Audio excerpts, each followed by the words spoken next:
ഫോട്ടോയിലൂടെ എങ്ങനെയാണ് ഒരു സ്റ്റോറി പറയുക എന്നുള്ളത് നമുക്ക് നോക്കാം. ഈ ഫോട്ടോയെ വിവിധ തരത്തിൽ നമ്മൾ കമ്പോസിങ് കൊടുക്കുമ്പോൾ അതിൻ്റെ സ്റ്റോറി മാറുന്നത് എങ്ങനെയെന്ന് നോക്കാം. ഈ ഫോട്ടോയെ നോക്കുമ്പോൾ ഒരുപാട് ദൂരം സഞ്ചരിച്ച് വരുന്നതായും ഇനി ഒരുപാട് ദൂരം സഞ്ചരിക്കാനുള്ളതായും നമുക്ക് മനസ്സിലാവും. അതുപോലെ തന്നെ ആ ലൊക്കേഷൻ്റെ ഭംഗി കൂടിയും അതിലുള്ളത് കൊണ്ട് ഒരു ട്രാവലിംഗ് ലവർ ആണെന്ന് ഉള്ളതും നമുക്ക് ഇതിൽ നിന്ന് മനസ്സിലാവും. എന്നാൽ ഈ ഫോട്ടോയെ ഈ രീതിയിൽ കോമ്പോസിഷൻ ചെയ്യുമ്പോൾ ഇനി സഞ്ചരിക്കാനുണ്ട് എന്നുള്ളത് മനസ്സിലാവും. ഒരുപാട് ദൂരം സഞ്ചരിച്ച് വരുന്നതാണോ എന്നോ ഇപ്പോൾ സഞ്ചരിച്ച് തുടങ്ങിയതാണോ എന്നോ നമുക്ക് മനസ്സിലാക്കാൻ കഴിയില്ല. ആ ലൊക്കേഷനുള്ള പ്രാധാന്യം അതിലില്ല. ഇനി നമുക്ക് ഈ ഫോട്ടോ നോക്കാം. ഇതിൽ നമ്മൾ ആദ്യം ശ്രദ്ധിക്കുന്നത് പാരൻസിനെയാണ്. കാരണം അവരാണ് അറ്റൻഷൻ പോയിന്റിലുള്ളത്. പിന്നെ നോക്കുമ്പോൾ നമുക്ക് മനസ്സിലാകും അവരെങ്ങോട്ടോ സഞ്ചരിക്കുകയാണ്.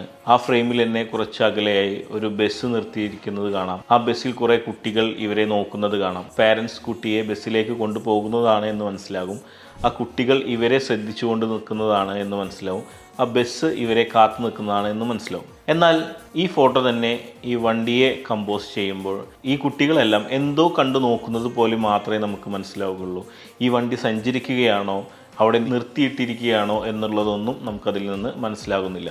ഇനി ഐ ഡ്രൈവ് നോക്കാം. കാണികളുടെ കണ്ണുകളെ നമ്മൾ ഉദ്ദേശിക്കുന്ന സ്ഥലത്തേക്ക് നോക്കിപ്പിക്കാൻ നമുക്ക് കോമ്പോസിഷൻ കൊണ്ട് കഴിയും. നമ്മൾ എടുക്കുന്ന ഫോട്ടോകളിൽ ബാക്ക്ഗ്രൗണ്ടിൽ ലീഡിങ് ലൈൻസുകൾ ഉണ്ടെങ്കിൽ അത് സബ്ജക്റ്റിലേക്ക് കൊണ്ടുവന്ന് അതിലേക്ക് അറ്റൻഷൻ കൊടുക്കാൻ നമുക്ക് കഴിയും. അതുപോലെ തന്നെ ചില പാറ്റേൺസുകളും കോമ്പോസിഷനായി നമുക്ക് ഉപയോഗിക്കാം. ഇനി നമുക്ക് അടുത്ത വീഡിയോയിൽ കാണാം.